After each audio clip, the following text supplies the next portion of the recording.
Hello प्यारे बच्चों, मैं हूं आपका भैया ऋषभ सिंह और आप सभी का स्वागत करता हूं आपके अपने YouTube परिवार ऋषियस क्लासेस पर। और आज के इस वीडियो में हम बात करने वाले हैं बीएससी थर्ड ईयर के 6th सेमेस्टर मैथमेटिक्स का जो हमारा पहला पेपर है, जिसका नाम metric spaces and complex analysis है। उसी का ही यूनिट फर्स्ट का एक और लेक्चर मैं लेकर आ चुका हूं।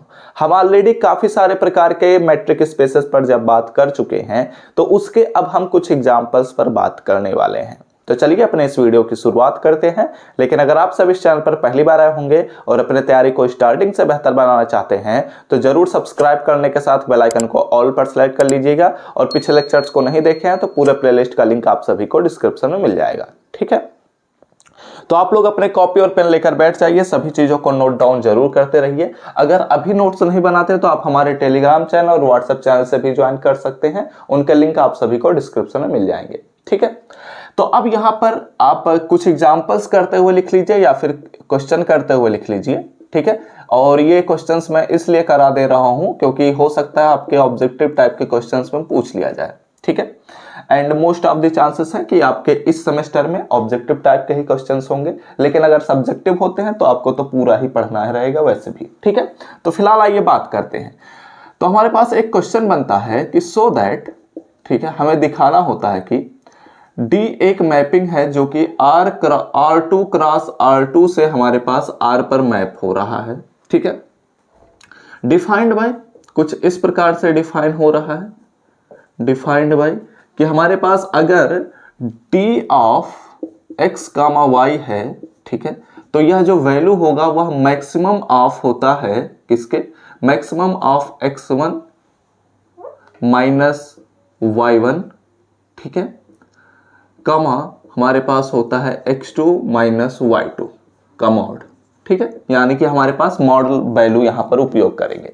तो हमें प्रूव करना है, तो सो दैट, ठीक है, defined by this and this, तो हमारे पास जो D है फॉर्म कर रहा है, ठीक है, फॉर्म अ मैट्रिक स्पेस। ठीक है, हमारे पास जो D है वह क्या कर रहा है, यह एक मैट्रिक का फॉर्मेशन कर रहा है। ठीक है, तो form a metric on R square लिख लीजिए, ऑन आर स्क्वायर। ठीक है, आर स्क्वायर पर क्या कर रहा है, यह एक मैट्रिक का फॉर्मेशन कर रहा है। तो हमारे पास जो ऑर्डर पेयर होगा डी और आर स्क्वायर, यानी कि आर स्क्वायर कामा डी, हमारे पास क्या कहलाएगा, मैट्रिक स्पेस कहलाएगा। तो यही बात हमें प्रूव करनी है। और ये आप सभी से क्वेश्चन में पूछा जाता है कई बार कि हमारे पास अगर, तो पहले इस चीज को पहले समझ लेते हैं, उसके बाद बात करेंगे। ठीक है, तो अगर बात किया जाए तो हमारे पास डोमेन क्या है, हमारे पास R2 क्रॉस R2 है। ठीक है, तो इसमें हमारे पास यूक्लिडियन प्लेन जो है वही हमारा सेट है। ठीक है, जो कि मैट्रिक स्पेस का फॉर्मेशन करेगा। और हमारे पास जो मैपिंग D है वह x कामा y पर इस प्रकार से मैप हो रहा है कि अगर हम x1 माइनस y1 का मॉड लेते हैं और x2 माइनस y2 का मॉड लेते हैं, ठीक है, तो इन दोनों वैल्यू में से जो सबसे ज्यादा बड़ा होगा वही हमारे पास D of x comma y होगा। मैक्सिमम मतलब यहां पर वही बात है कि इन दोनों में से जो वैल्यू बड़ा होगा वही हमारे पास D of x comma y होगा। और ये अलग अलग वैल्यू के लिए हम चेक करेंगे, या फिर मैं कहूं अलग अलग यूक्लिडियन प्लेन के अलग अलग पॉइंट के लिए हम यह बात चेक करेंगे। ठीक है, यहां पर एक बात और मेंशन कर लीजिए आप लोग चाहें तो, कि हमारे पास जो x है वह हमारे पास है x1 कामा x2, एंड हमारे पास जो y है वह हमारे पास है y1 कामा y2। ठीक है, यह भी बात आप मेंशन कर सकते हैं। ओके, तो अब इसी को ही हमें प्रूव करना है कि यह मैट्रिक स्पेस का फॉर्मेशन कर रहा है। तो चलिए अब यहां पर या तो आप प्रूफ लिख लीजिए या फिर आप सोल्यूशन लिख लीजिए, जो भी आपकी इच्छा कर सकता है। ठीक है, तो अगर सोल्यूशन पर हम बात करते हैं तो हमारे पास एम क्या है, मैट्रिक प्रूव करना। मैट्रिक हम कैसे प्रूव कर सकते हैं, हमारे पास 4 कंडीशंस होने चाहिए, और वो चारों कंडीशंस क्या क्या है, नॉन निगेटिविटी, इक्वालिटी, तीसरा हमारे पास आता है सिमेट्री कंडीशन, और चौथा हमारे पास ट्रायंगल इनइक्वालिटी। ठीक है, तो यही 4 कंडीशंस हमें प्रूव करने हैं, तो एक एक करके हम प्रूव भी करेंगे।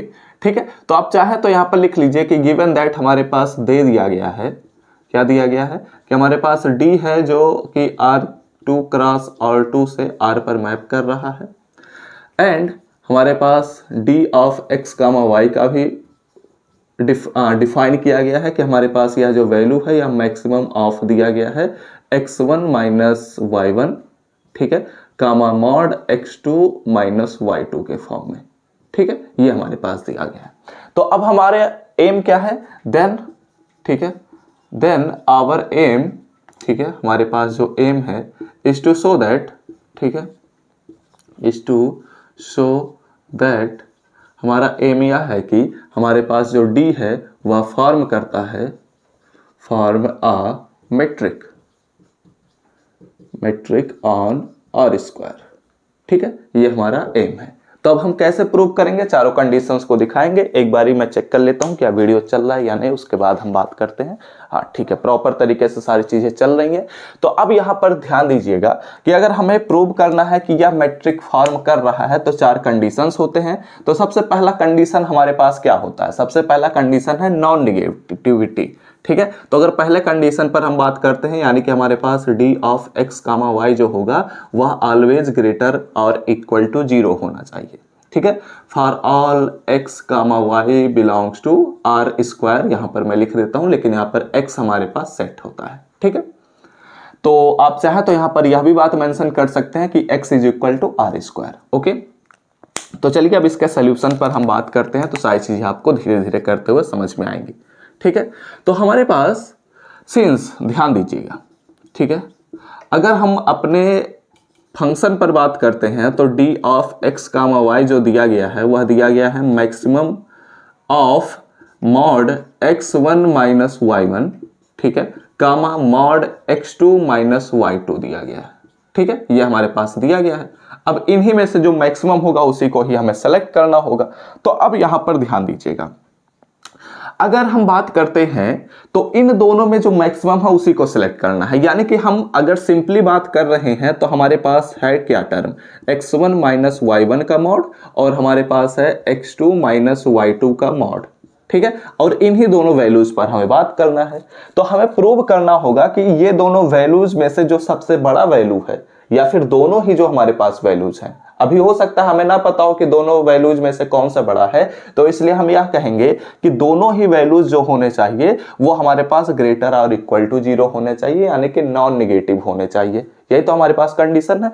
तो अब यहां पर ध्यान दीजिएगा, अगर हमारे पास x1 और y1 कोई भी दो वैल्यूज हैं, x2 और y2 कोई भी दो वैल्यूज हैं जो कि रियल नंबर से ही बिलोंग करेंगे, तो वो पॉजिटिव भी हो सकते हैं, निगेटिव भी हो सकते हैं, जीरो भी हो सकते हैं, ठीक है। तो जीरो का केस तो हम मोस्ट ऑफ द चांसेस होते हैं कि हम अपने सेकंड कंडीशन में ही डिस्कस करेंगे। हम यहां पर पॉजिटिव और निगेटिव पर ही बात करेंगे। अगर हम जीरो लेंगे तो वो हमारे पास इक्वल वाला कंडीशंस कर देगा, ठीक है, सेटिस्फाई। तो जीरो जीरो रख लीजिए, जीरो मिल जाएगा और इक्वल का कंडीशन सेटिस्फाई।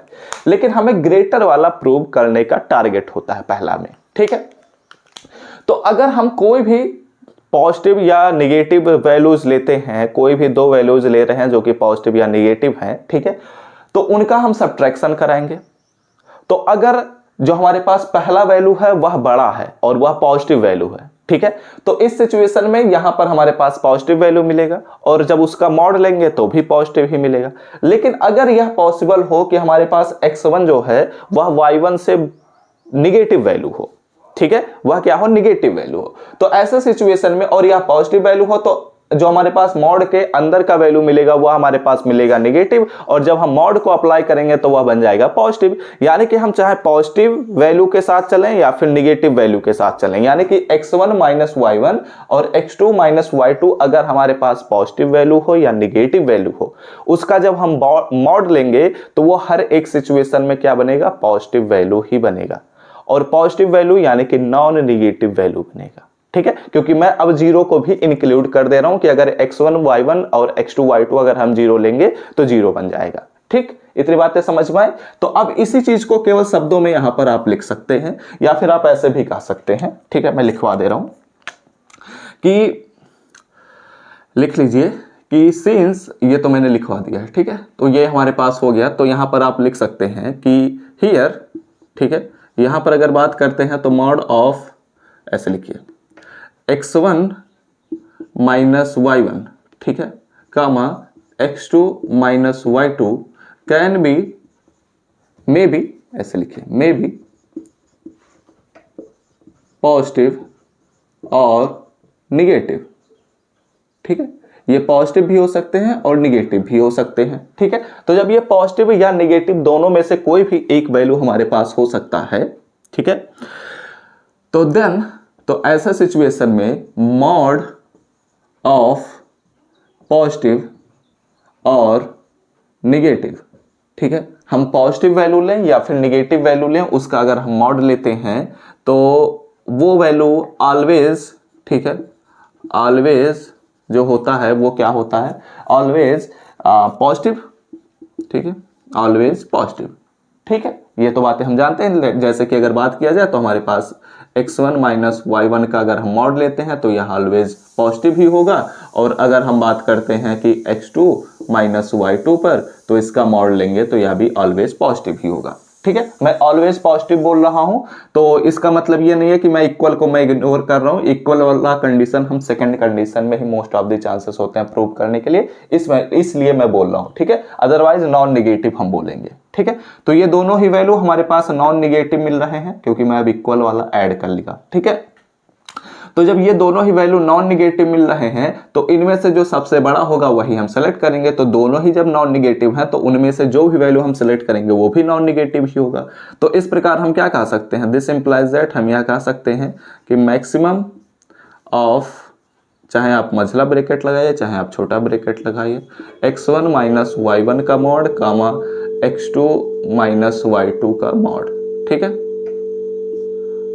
या भी ग्रेटर और इक्वल यानी कि नॉन निगेटिव वैल्यू मिल रहा है। दिस इंप्लाइज दैट हमारे पास d of x comma y जो होगा वह भी नॉन निगेटिव ही होगा, ठीक है। मोस्ट ऑफ द चांसेस होते हैं कि ये पहला कंडीशन तो सेल्फ ही प्रूव हो जाता है, इसे बहुत ज्यादा प्रूव करने की जरूरत नहीं पड़ती है, ठीक है। लेकिन मैं तो फिलहाल एक्सप्लेन किया हूं कि कैसे कैसे पूरी चीजें हो रही है, तो इसलिए यहां पर आपको टाइम लगा भी है और चीजें समझ में भी आई हैं, ठीक है। तो आप लोग स्क्रीनशॉट ले लीजिए, देन हम अपने दूसरे कंडीशन पर बात करते हैं। स्क्रीनशॉट जल्दी से लीजिए without wasting our time, take the screenshot now.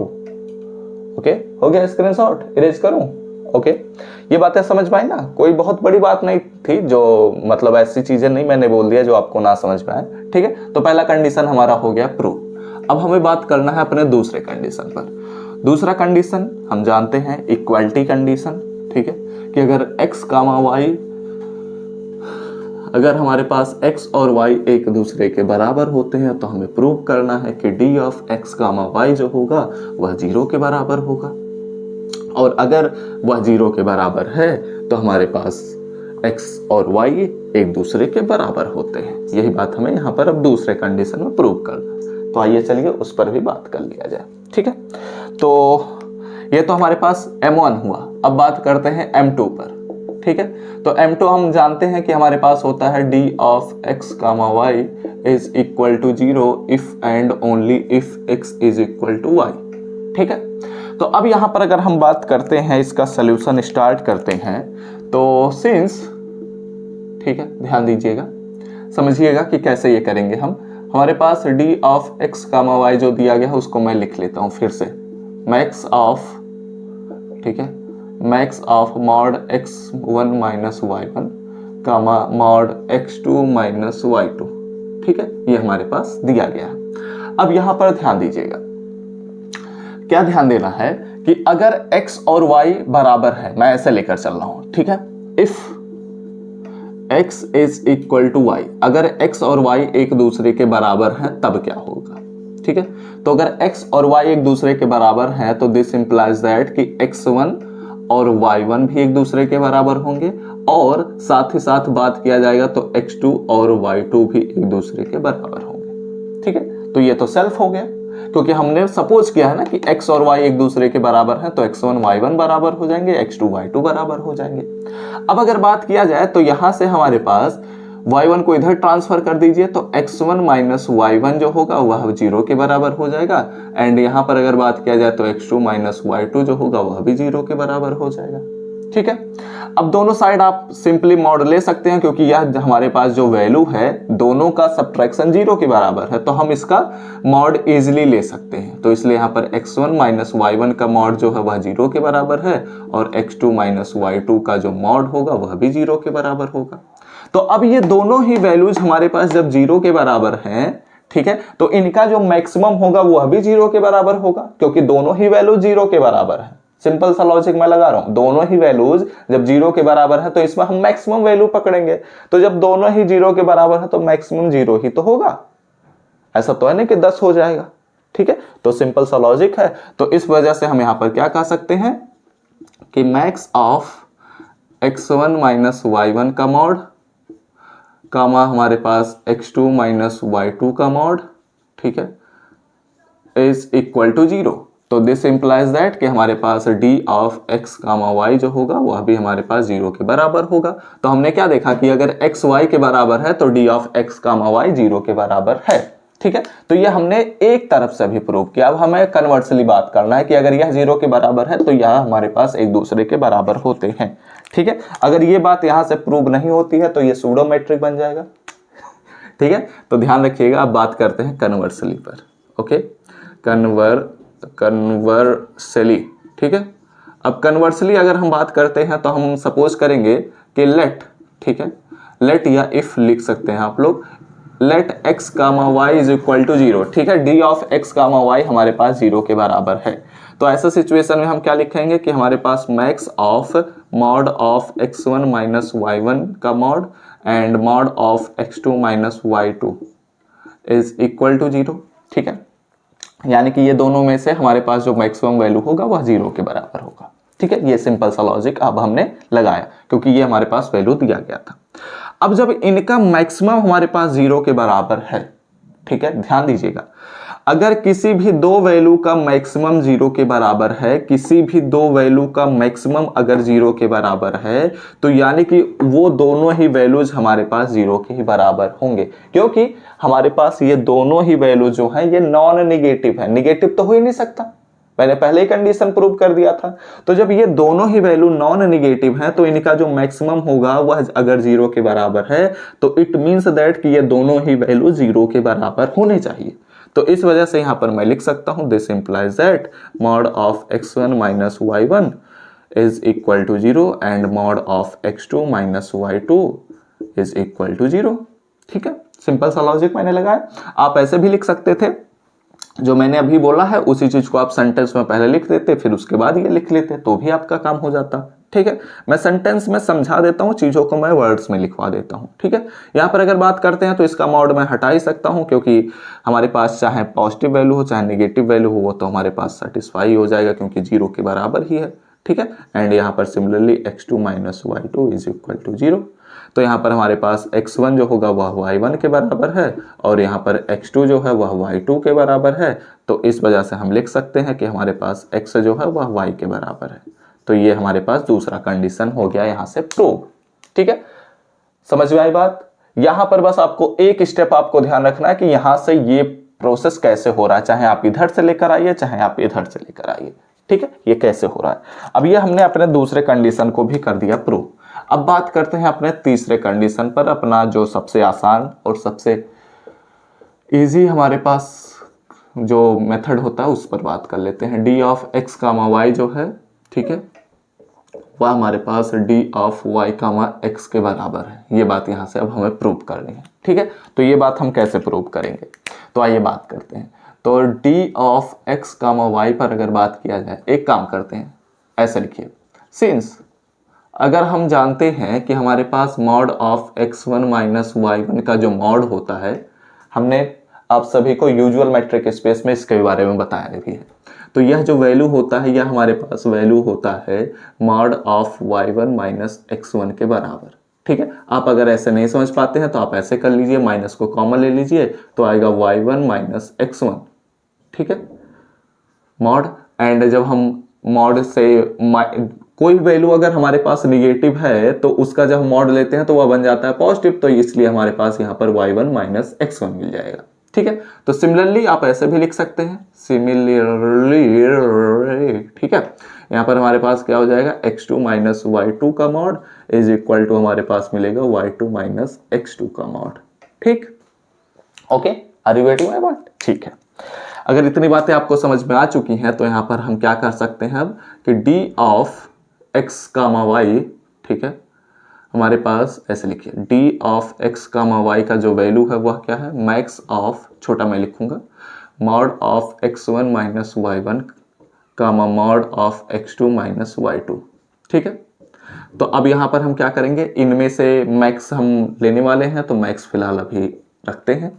यहाँ पर x1 माइनस y1 को हम लिख सकते हैं y1 माइनस x1 कामा यहाँ पर मैं लिख सकता हूँ y2 माइनस x2। ठीक, अब अगर बात किया जाए तो हमारे पास जब x1 y1 है तो यहाँ पर xy है, यहाँ पर y1 x1 है, यहाँ पर y2 x2 है, तो इस वजह से यहाँ पर इसको हम लिख सकते हैं कि d ऑफ यह y कामा x के बराबर है। तो हमने क्या देखा कि हमारे पास t of x comma y जो है वह d of y comma x के बराबर है। तो ये हमारे पास तीसरा कंडीशन भी हो गया प्रूव। ओके, अब बात करते हैं चौथे कंडीशन पर। तो चौथा कंडीशन तो यहाँ पर आएगा नहीं। ठीक है, तो आप लोग क्या करिए, पहले स्क्रीनशॉट लीजिए, मैं इसे इरेज करता हूं, फिर अपने चौथे कंडीशन पर हम बात करते हैं। ठीक है, तो जल्दी से स्क्रीनशॉट लीजिए, लिखना है तो फटाफट से छाप लीजिए और चीजें समझते हुए चलिए। ठीक है, इरेज करना स्टार्ट कर दिया। अब इसमें हम अपने लास्ट कंडीशन पर बात कर लेते हैं, देन हम अपने अगले एग्जाम्पल की तरफ बढ़ेंगे। ठीक है, तो अब हमें बात करना है अपने चौथे कंडीशन पर। चौथा कंडीशन थोड़ा सा टाइम टेकिंग हमेशा ही होगा। ठीक है, क्योंकि यहाँ पर आपको एक नए टर्म को इंट्रोड्यूस करना रहता है जिसे हम कहते हैं जेड। ठीक है, तो आइए बात करते हैं उस पर भी। ठीक है, तो अगर हम शुरुआत करते हैं अपने M4 पर, तो M4 क्या होता है, कैसे होता है, ध्यान दीजिएगा। हमें प्रूव करना होता है कि d of x comma y जो होता है वह लेस और इक्वल होता है d of x comma z and plus हमारे पास होता है d of z comma y के बराबर। ठीक है, ये हमें प्रूव करना रहता है। तो यहाँ पर हमारे पास x y z जो है ये सभी के सभी मेंशन कर लीजिए चाहे तो, x y और z जो है वो हमारे सेट x से बिलोंग करेंगे। ठीक है, तो आइए बात करते हैं। सिंस यहाँ पर हमारे पास दिया गया है, क्या दिया गया है कि d of x comma y जो है, ठीक है, यह हमारे पास वैल्यू है max of mod of x1 minus y1 comma हमारे पास है x2 माइनस y2। ठीक है, इसका मॉड हम ले रहे हैं। ओके, तो अब यहाँ पर ध्यान दीजिएगा, चीज़ों को समझिएगा। यहाँ पर मैं मैक्स लिखा। अब ध्यान दीजिएगा कि अगर हम किसी भी वैल्यू में से कोई वैल्यू हम घटा देते हैं और उसी वैल्यू को हम जोड़ देते हैं, ठीक है, सेम वैल्यू पर हम बात कर रहे हैं, तो इससे हमारे उस वैल्यू में कोई फर्क नहीं पड़ता। ये हमारा बेसिक रूल है। ठीक है, तो मैंने Z1 और Z2 को यहाँ पर घटाया और जोड़ा। ठीक है, तो यहाँ पर Z2 को मैंने घटाया और यहाँ पर मैंने Z2 को जोड़ दिया। ठीक है, माइनस y2 का मॉड। ओके, ठीक है, इतनी बातें आपको समझ में आई, कोई दिक्कत नहीं होनी चाहिए। ठीक है, अब यहाँ पर हम क्या करेंगे, यहाँ पर हमें ट्राइंगल इनइक्वालिटी को प्रूव करना है, यानी कि ये वाला साइन लाना है, तो ये वाला साइन बराबर का है, यहाँ पर लेस और इक्वल का साइन लगाना है, तो हम मॉड को तोड़ेंगे तो हमारे पास वही प्रॉपर्टी आ जाता है। तो ये बात तो हमने पहले डिस्कस कर लिया है। ठीक है, तो इस वजह से यहाँ पर मैं लेस और इक्वल लगाऊंगा, यहाँ पर हो जाएगा मैक्स। एंड यहाँ पर अगर बात किया जाए तो यहाँ पर हमारे पास यह मॉड टूट चुका, तो यहाँ पर x1 माइनस z1 का मॉड प्लस यहाँ पर हमारे पास हो जाएगा z1 minus y1 mod and कामा यहाँ पर हो जाएगा हमारे पास x2 minus z2 mod and plus हमारे पास यहाँ पर हो जाएगा z2 माइनस y2 मॉड। ठीक है, अब यहाँ पर हम क्या करेंगे, ये एक हमारे पास कोऑर्डिनेट है, ये दूसरा कोऑर्डिनेट है, ये हमारे मतलब ये हमारे पास पूरा एक कोऑर्डिनेट है, ये हमारे पास पूरा दूसरा कोऑर्डिनेट है। तो इन दोनों के जो हमारे पास फर्स्ट टर्म है उन्हें एक साथ ले लीजिए, तो मैक्स ऑफ यहाँ पर हो जाएगा मॉड x1 माइनस z1। ठीक है, एंड यहाँ पर हमारे पास comma mod x2 minus z2। ठीक है, ये हमारे पास एक हो गया। ठीक है, प्लस अब यहाँ पर हम क्या करेंगे, मैक्स हमारे पास यहाँ पर हो जाएगा क्या, मैक्स यहाँ पर हमारे पास मॉड z1 माइनस y1 मिल रहा है एंड प्लस यहाँ पर हमारे पास मिल रहा है, सॉरी प्लस नहीं, यहाँ पर कॉमा मिलेगा, z2 माइनस y2 मॉड। ठीक है, ये तो आप लोग समझ गए होंगे, ये तो बहुत ही बेसिक सा स्टेप था। ठीक है, ऐसा मैंने कुछ कर नहीं दिया जो आपको ना समझ में आया हो। तो अब यहाँ पर हम क्या लिख सकते हैं, लेस और इक्वल टू, यहाँ पर मैक्स हो जाएगा। अब अगर यहाँ पर बात किया जाए तो हमारे पास ध्यान दीजिएगा x1 y1 कामा x2 y2 था, तो x1 z1 कामा x2 z2 है। ठीक है, तो इस वजह से यहाँ पर हम कह सकते हैं कि y के जहाँ पर हमारे पास z लिखा गया है, तो इस वजह से यहाँ पर अगर हम बात करते हैं तो पूरा वैल्यू सेम है, बस हमारे पास y के जहाँ पर z आना है। तो इस वजह से इसको हम क्या लिख सकते हैं, d ऑफ यहाँ पर हो जाएगा x कामा z हो जाएगा, प्लस यहाँ पर अगर बात किया जाए तो यहाँ पर x की जहां पर z लिखा गया है और सारी चीजें सेम है, तो इस वजह से यहां पर हम क्या कह सकते हैं कि यह हमारे पास z कामा y के बराबर है। ठीक है, तो अब आप लोग ध्यान से देखेंगे तो यहाँ पर d of x comma y जो है वह लेस और इक्वल है d of x comma z और d of z comma y, और यही हमारे पास ट्राइंगल इनइक्वालिटी का कंडीशन होता है। ठीक है, तो 10 हम क्या कह सकते हैं, इस प्रकार से कह सकते हैं कि d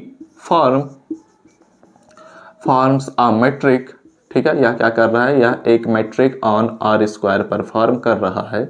हेंस इस वजह से हम क्या कहेंगे कि हमारे पास जो ऑर्डर पेयर है, ठीक है, ऑर्डर्ड पेयर जो हमारे पास है, ऑर्डर्ड पेयर क्या है, आर स्क्वायर कामा डी जो है वह फॉर्म कर रहा है, फॉर्म्स अ मैट्रिक स्पेस। ठीक है, यह क्या कर रहा है, यह एक मैट्रिक स्पेस का फॉर्मेशन कर रहा है। ओके, ये बातें आपको समझ में आई, सारी चीजें आप लोग नोट डाउन करिए। तब अगर समझ में आ चुकी हैं, ना समझ में आई हो तो भी आप स्क्रीनशॉट पहले लीजिए, फिर उसके बाद अगर चीजें ना समझ में आई हो तो आप वीडियो को फिर से पीछे करिए, अगेन देखिए, क्योंकि चीज़ों को रिकॉल करने के बजाय आप उन्हीं चीज़ों को फिर से देखेंगे तो आपको सारी चीज़ें समझ में आ जाएंगी। ठीक है, क्योंकि अगर चीज़ों को मैं रिकॉल करूंगा तो एक्स्ट्रा टाइम लगेगा, उससे कोई फायदा नहीं होगा। ठीक है,